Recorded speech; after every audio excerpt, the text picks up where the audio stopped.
Welcome to kuoda.com. I'm Steve Sardo, your host. And today I have Christopher G. Fox, PhD, and managing partner of Syncresis. Syncresis helps financial innovators shine in the world of thought leaders.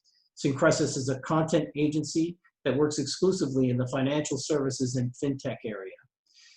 Chris Fox is a managing partner and an expert in the area of public relations, as well as how it relates to B2B.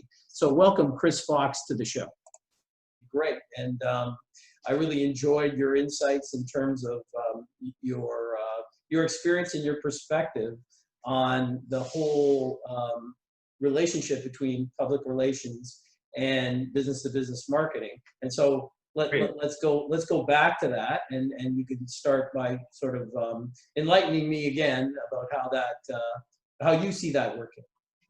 Sure. So, I think the first place that you need to start off with in thinking about this particular topic is really clearing up the misconception that public relations is not really an important factor for business-to-business communication or business-to-business marketing.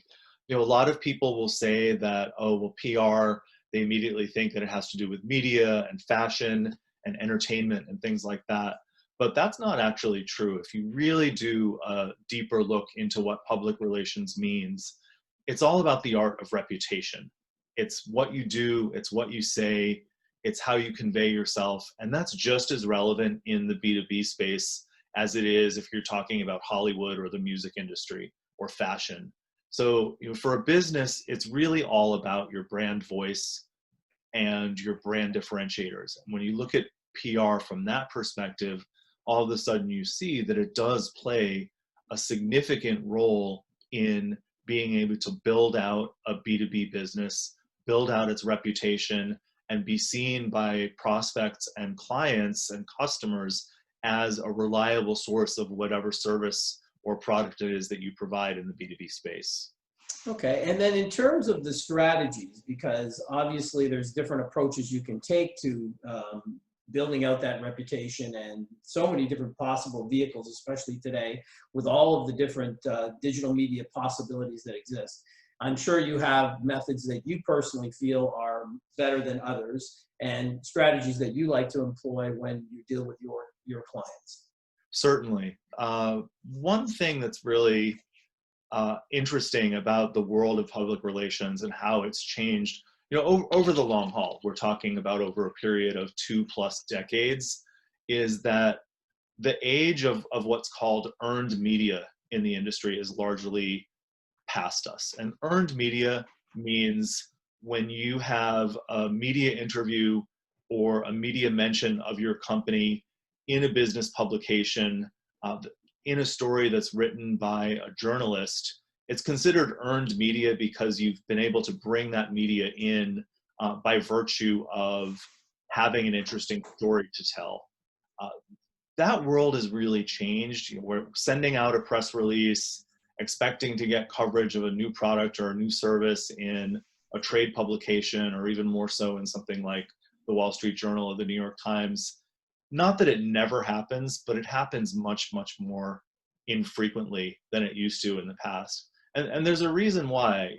When public relations was very much focused on getting media results, behind the scenes, there was always the PR rep who was out there pitching stories to journalists, building up relationships with the media, et cetera. And that has become increasingly challenging. It's kind of an interesting data point. If you look in the US anyway, at census data, there are 6 public relations professionals for every 1 journalist. So you can imagine the kind of fire hose that journalists are getting from all of these different representatives of companies and brands that are looking to get coverage in the media. The journalists get swamped, and ultimately it becomes a situation where it's just this arms race of continuing to escalate more and more pressure on the journalists from public relations professionals. And it just doesn't work. And that's not to say that business media or trade publications should be excluded from a strategy, but they can't be the anchor of a strategy anymore.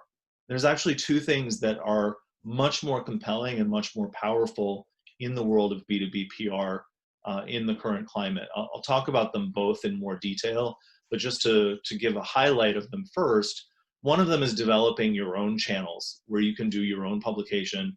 And then the other one is working in social channels, whether that be LinkedIn or whether that be a more niche kind of business-to-business portal. There are many ways that you can use social media as a way to put out your content. But maybe I'll stop there and give you an opportunity to ask a question or two, Steve. Okay. Well, the first question that came to my mind when you started talking about the fire hose and the 6 guys trying to talk to the one journalist, and then I thought, well, what's happened to media in the past 10 years or so in terms of diversification and segmentation and 1 million podcasts and 400 or 500 television stations, and newspapers and magazines are so reduced down to almost nothing, that there's so many possibilities that a person could choose. You just pull your hair out if you didn't know where to start.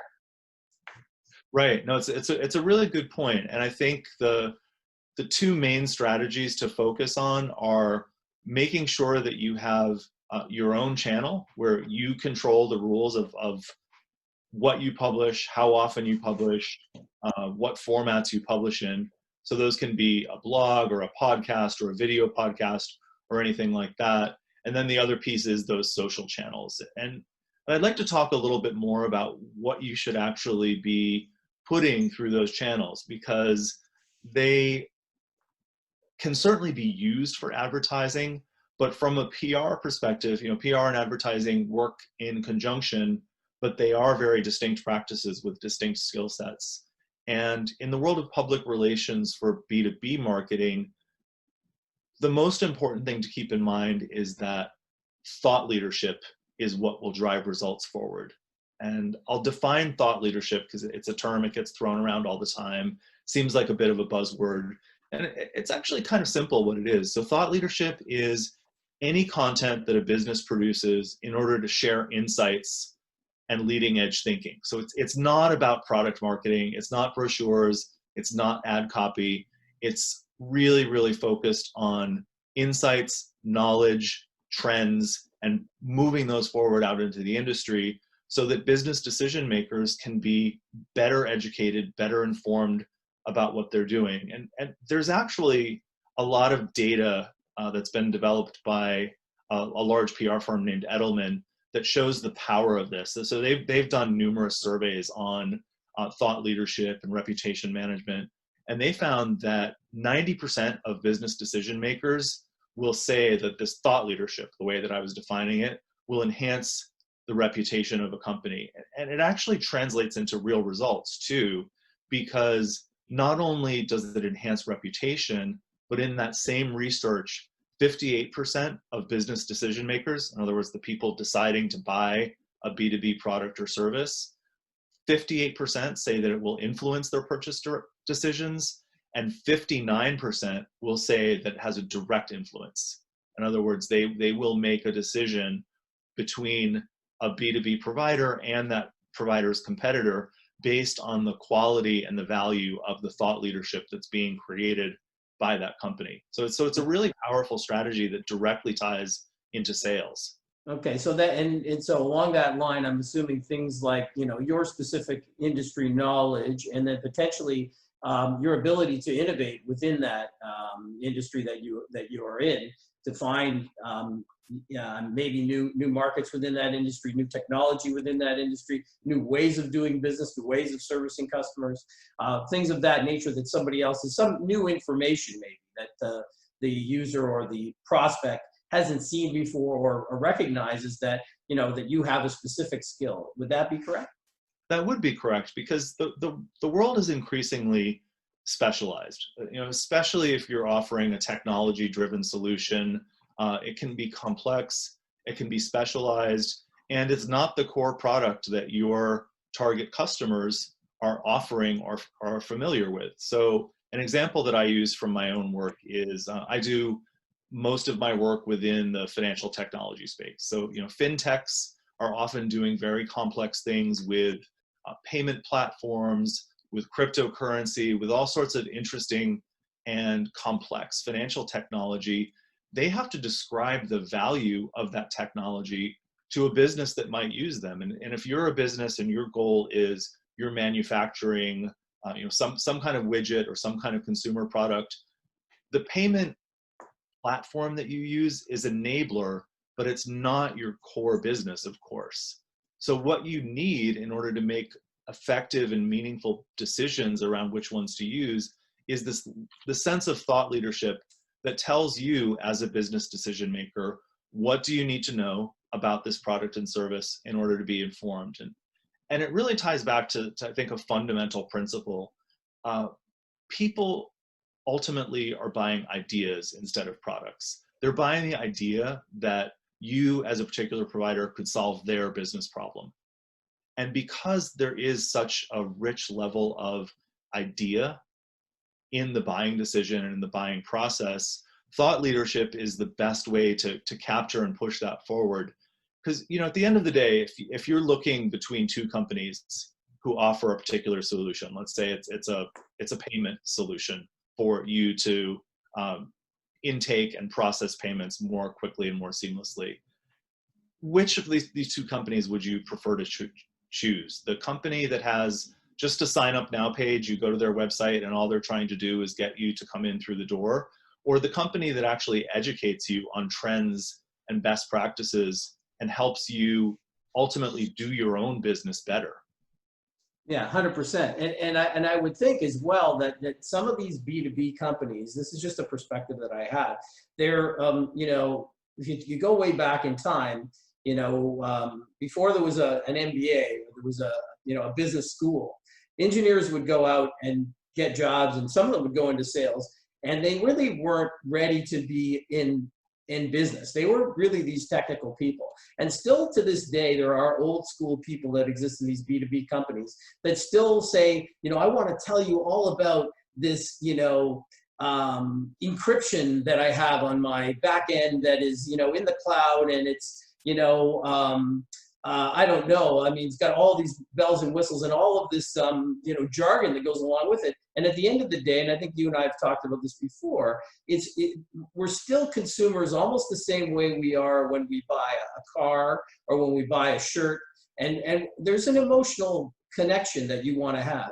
And it's really what is the value and what are you getting out of it? It's like you said, what is this doing for me as a person? It makes me feel better. I feel safer. I feel like it's faster. I feel like I'm going to be more efficient. I'm going to make more money. But, if you go spewing off to me all about the back end technical aspects, the engineer stuff, I'm not sure that that's what the guy, the prospect really wants. Would you agree with that? I would agree with that. In large part, the main business decision maker who will decide whether to go with you or to go with a competitor is not someone who needs that deep dive into all of the technical specs around a particular product.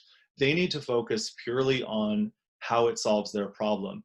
Now, there may be room in the overall sales process for a technology to technology conversation, right? So if it's a solution that has to be implemented by a company's IT department, yes, eventually, as part of the process, someone in that IT department will want to have a very substantive and detailed conversation about the technology, how the encryption works, whatever technical components need to be discussed. But that is what you'd say necessary, but not sufficient to the buying process. Yeah, because I find that a lot of the times, like the CEO, it's possible that the CEO is a pure, let's keep on the same track of the fintech, for example. The CEO could be a technical guy, but a lot of times they're just, high level, visionary, and I find often very much marketing guys, because that's what drives companies to be successful is great marketing and strategy. And sure, they've got to have a team of technical people that will understand what they're going to implement, and they have to be sure that it's viable and it works and all of those wonderful things.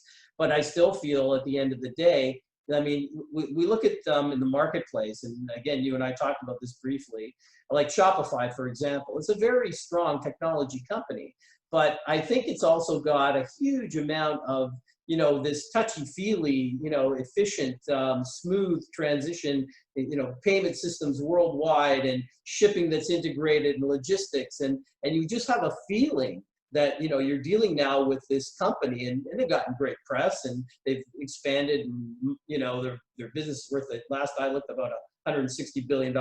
So, those kinds of things get out in the marketplace, and all of a sudden now there's a brand there that's evolved in very short order that is, way up there with the Amazons of the world. That's right. And Shopify is really a great example of this thought leadership approach, because if you have a really great idea for a particular product or a service, and you want to become an e-commerce retailer, Shopify gives you all of the tools and information that you need in order to succeed and thrive in your business. And you actually don't even need to be a Shopify customer to get a lot of the value and the rich thought leadership that they offer that just helps improve business practices within e-commerce. I mean, they're giving away so much information and so much knowledge, and ultimately that creates a virtuous cycle where people are researching a particular topic. One of the things that people worry about in e-commerce is cart abandonment. People put things in their cart, they close the browser window, they never come back. Well, Shopify has all sorts of guides and tools that help you reduce the rate of cart abandonment. And you don't even need to be a Shopify customer to get access to that knowledge. But guess what? Once you do get access to that knowledge and you're thinking about what you might need as an underlying technology to make your e-commerce business work, who will be your preferred vendor? The one who has done nothing to help you, has no particular information that's available to move your business forward, or the one that's been educating you all along and teaching you how to do e-commerce better? That's a big part of why Shopify has this kind of success that it does. And that's my fundamental belief about the difference between a business like Shopify and a business like other just platform providers that don't really do anything to help even the community at large, let alone their specific customers. Yeah, no, and again, I'm totally in sync with that. But I think that leads me to the next point, though, that this is this process of thought leadership, and I'm going to add branding into that because I think they're related, is an investment in time and money. Like you can't get out to all of these potential media sources, whether they're digital or otherwise, if you can't have all of this great content that you need to build this thought leadership position overnight. And it may take lots of bodies and professional people like yourself, or teams of people that you may hire internally that have these skills and are capable of producing this information that's accurate, helpful, and to use a pun on the word, to be thoughtful. And how does that go? How does that all happen?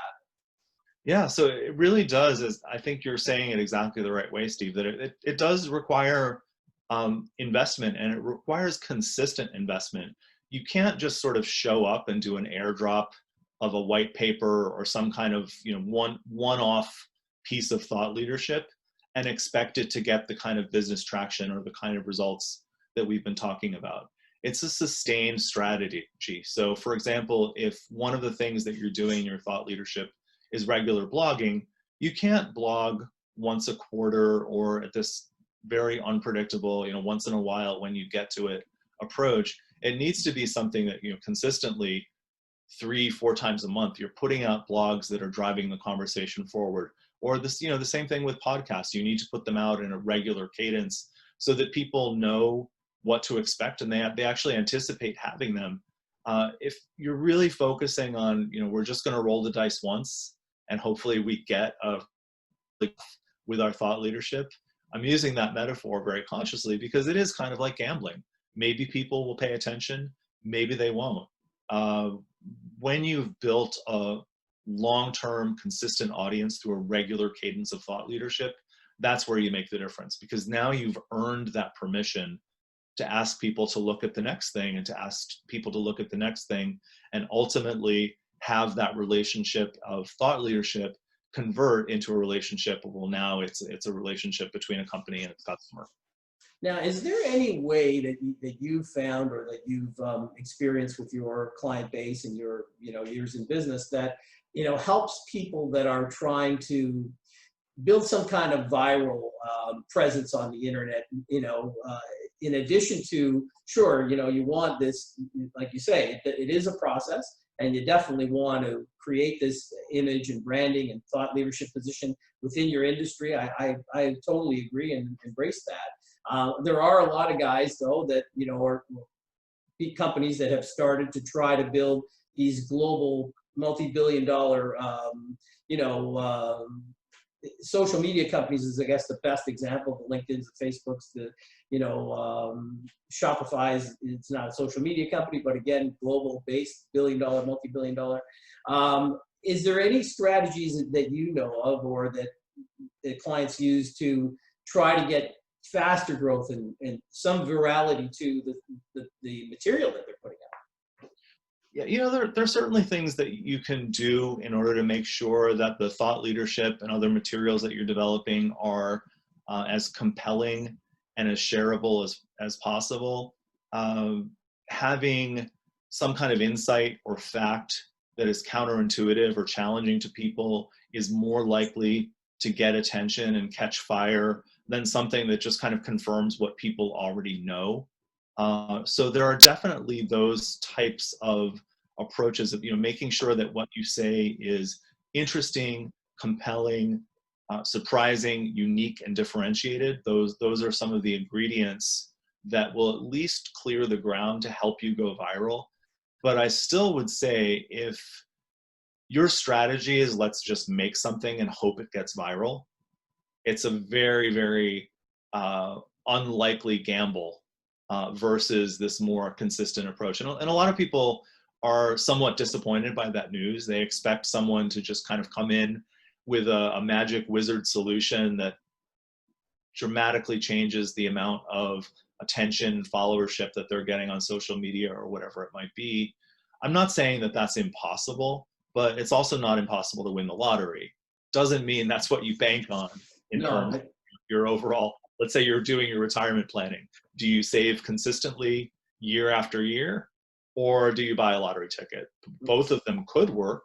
One of them is more likely to work on a repeatable basis. Right, 100%. Now, the other thing you mentioned a bit earlier was the channels. And, you know, I mean, like for me in what I'm trying to do with my B2B portal, you know, I look at LinkedIn, but I shy away from Facebook and Instagram because I see it as being, you know, a less business type person that's going to be on there. And it might even, you know, impact negatively my branding or my potential thought leadership if I, you know, were to try to put too much stuff out there on the wrong platforms.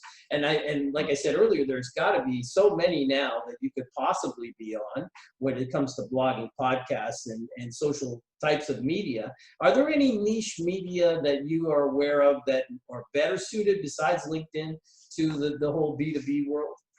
Well, you know, it is a great question, and I'm glad you raised it, because I did want to come back to, you know, we were talking a lot about what you do in your own channels. So what do you do in these social channels that are owned by someone else, right? They're owned by a company, a third party. That third party defines all the rules, right? So let's use LinkedIn as an example. LinkedIn is its own platform. Lots of people publish lots of information through LinkedIn, but LinkedIn designed the algorithm, and LinkedIn calls all the shots in terms of deciding whether the content that you have created and then posted a link to on LinkedIn actually gets in front of some significant percentage, even of connections, let alone the world at large. So it's important to realize that those social media channels, first of all, should never be a primary strategy. If you're not already creating the things that get posted in social media and just trying to use social media as your own publishing platform, it really is a challenging strategy, because you don't get to define any of the rules. It's really up to them how content gets displayed. And that's really what leads into a more direct answer to your question, which is LinkedIn is like the big gorilla, and you really want to make sure that you are at least putting your materials in LinkedIn so that the broadest community of people has an opportunity to access them. But there are also a lot of these emerging platforms, some of which have actually become quite mature in their own right, but they're more specialized. So I personally know from working in the technology and startup world, you know, there are also platforms like Crunchbase or AngelList. They offer some really interesting but very specific features where if you're in that world of startups and venture capital and technology companies, and you go into an environment like Crunchbase, it's much more focused on the kinds of things and activities that would make more sense for a startup company. Whereas LinkedIn is absolutely everyone. You know, it's accountants and lawyers and all sorts of consultants, including myself, because I do use it.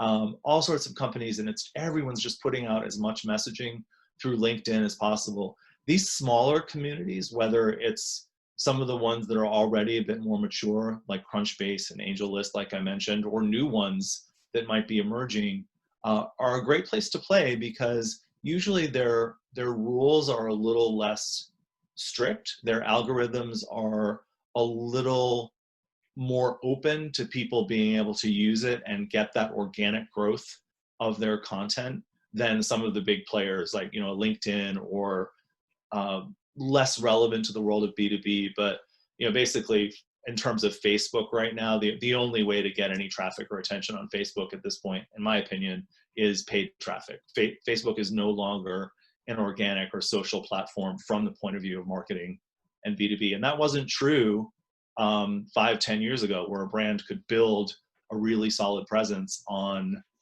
Facebook and expect to get some kind of organic traction. In other words, that they're not paying for. Now it's really a paid advertising platform, and it's, you know, a different set of rules. Let me ask you a question, and then it just brings another thought to my mind. Do you feel then in the current marketplace that there is potentially a gap or a need for some additional B2B platforms that, you know, that maybe are slightly different than LinkedIn? And I feel there is, and one of the reasons why I'm building one. But it seems to me that, you know, LinkedIn is a great thing. Although I guess my personal feeling is, you know, you start out as a job site, you kind of morph into a B2B marketing, you know, search sales navigator thing, which are somewhat inconsistent for me. And then you have 400 million people on your platform. You know, it's a huge number, and it's hard for you to really, you know, hone in on what it is that you want as a person on that platform. Sure, if you're just a free user and you're there, you know what, who cares, right? But if you're trying to use it and make something out of it, other than finding a job or finding a candidate for a job, then I see it waning in its ability, and I see that again that I feel there might be a gap there. Yeah, I think there is a gap, and it's I think a valuable comparison would be to think of, if you're a smaller brand and you're just getting started, let's think of a consumer brand, because there's a lot of times they're easy to visualize. So let's say that you have designed and built a really great chair. You know, it's well designed, high quality manufacturer, etc. So you could try to get that chair sold through a Walmart or a Target. You could try to get it up on Amazon, and then when someone types in the word chair, you sort of imagine somehow or other it's going to come up for the 4 million other chairs that are going to come up first, but yeah. Right. Or do you go to a curated site that focuses on, you know, let's say it's mid-century modern, you know, highly designed architectural chairs, and you go to a curated site that's all focused on that. It makes a lot more sense in terms of the customer acquisition process to take that environment that's more curated, that's more focused on a particular audience, and work with them first. That doesn't mean that you can't also try to sell through a major big box store or a major e-commerce platform, but you want to be, your primary place, your home would be in this more targeted and more niche environment. And I think the same thing is true for the B2B world as well, that there is a gap between the big players where you know, everyone is doing everything, and the very specialized worlds where it's focused on people that come there because they already have a particular need or interest. Yeah, no, and I totally agree with that. And if you listen to Shopify, you listen to their chief operating officer, there's been a lot of calls on, you know, CNBC and all these other stations. And what he's saying, and I've been trying to translate that over to B2B, because he's saying, look, you know what, the days of Heinz selling to the grocery stores only and to the wholesalers, those days are over. You need to sell wherever there's a customer. So Heinz now has a Shopify site and sells direct. They sell to grocery stores, they sell and they sell and they sell and they sell, because there is going to be people that are buying from all these different, and we've seen now with the pandemic and all these other things that have happened, digital's just skyrocketed in terms of its appeal to all kinds of users that people have never touched a computer before.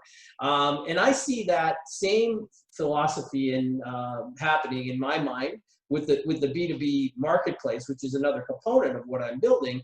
Is I think there needs to be a really good B2B marketplace where you can find, easily find the segment of product or service that you're looking for, and then find the products or services that you're looking for on that B2B marketplace. And I don't really, personally, don't see that out there yet. I see what's happening, and I've done quite a bit of research. SAP is building a B2B module, and there's all these other guys building these B2B modules with the intent, most of them, in my view, the intent is to sell a corporation a B2B software platform that they buy for $40,000 and pay maintenance and all kinds of other things too. And now they've got this software product just to sell their one product. And either you build it yourself or you do that. But I say that, again, my thinking is, why not go to a place that builds it all for you, like Shopify? You drop in your product or service. And I see services as being possible here too. I could see an accountant bundling 100 hours of consulting time or 100 hours of auditing time and saying it's this much money. You click here, you put it in your cart, and boom, you're done. What's your feeling on that? Yeah, I think it could be very interesting. I think of my own process of bundling and marketing the professional services that I offer around thought leadership and communication strategy. And there really isn't that kind of matchmaking platform where it would be basically designed and in place to have that ability to sell and to find potential customers. It just doesn't really exist. And No. I see a lot of power in that for my own business, and then also thinking more outwardly around the types of things that my clients are looking to do in terms of packaging and offering particular services or products that they develop. There too, the ability to find, keep coming back to this example of a payment platform, but if you have a payments platform that's specifically designed to help companies that have a high degree of international business process payments more effectively, putting that out there on a platform where you could actually find the companies that are the best fit for what's unique and special about your product would be really powerful. Yeah, I mean, that is kind of, my strategy for what I am trying to do at the moment, and it's challenging, believe me. None of the things that you want to do that are innovative and brand new are easy. But my strategy is simply starting out with a kind of a matching service or a search for sure, where you can search for prospective customers around the world in segments or by standard industrial code description or actual codes. And then you find those in a list of various kinds, and you market to them. Again, my concept is going to be marketing to them through email marketing as a beginning point, because I have email addresses. That's one of the reasons.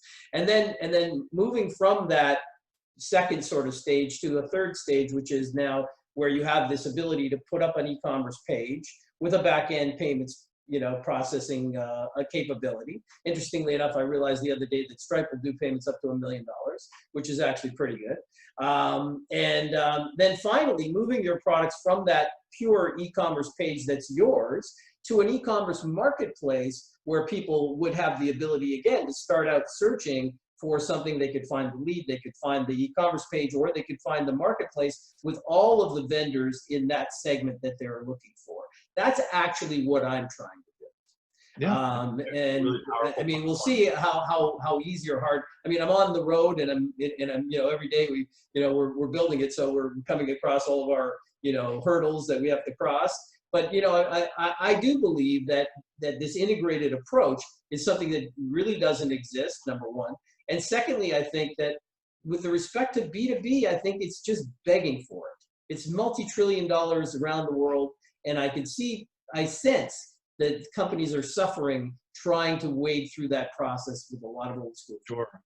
Sure, they really are. And I think to round it out and to create a richer experience for both the seller and the buyer in that environment, helping them by giving them an additional channel for some of this thought leadership and some of these types of PR activities, so that once you find a possible, that let's say you're a buyer and you find a possible vendor, you can actually start reviewing and evaluating those vendors' materials to see, you know, who really is the leader in that space. I think that could be another interesting component to add to the platform, as well as some of the things that you were talking about. Yeah, well, again, I like to say thank you, because I mean, I really appreciate your perspective and your knowledge, and it's very unique what you do in terms of this whole sophisticated PR thing that, again, I'm not sure enough B2B companies recognize or appreciate, which I think they need to. So I'm going to let you just quickly tell people how they can contact you if they want to contact you further. And I will say, in addition, that I would love to have a chat with some of your clients, get their perspective on what might make my platform better as I'm going to try to build it. And again, I'm certainly capable of providing some perks to people that assist me on the way. Great. Well, thanks for that, Steve, and thanks for having me on today. For people who'd like to reach me after the fact, you can find me via my website, which is syncresis.com. That's syncresis.com, and you can also find me on LinkedIn. Okay, well, listen, Chris Fox, says again, a pleasure having the chance to talk to you and take in what you have to offer. And as I said before, when I reach the point that I'm really ready to begin, you know, sort of more marketing, which I haven't done yet because I'm still just developing. When I do reach that point, I will specifically reach out to you, because I think your knowledge is, you know, superior to lots of other guys out there, and I love your perspective. So again, thank you for your time. Great, I look forward to that. Thanks again, take care. Ciao.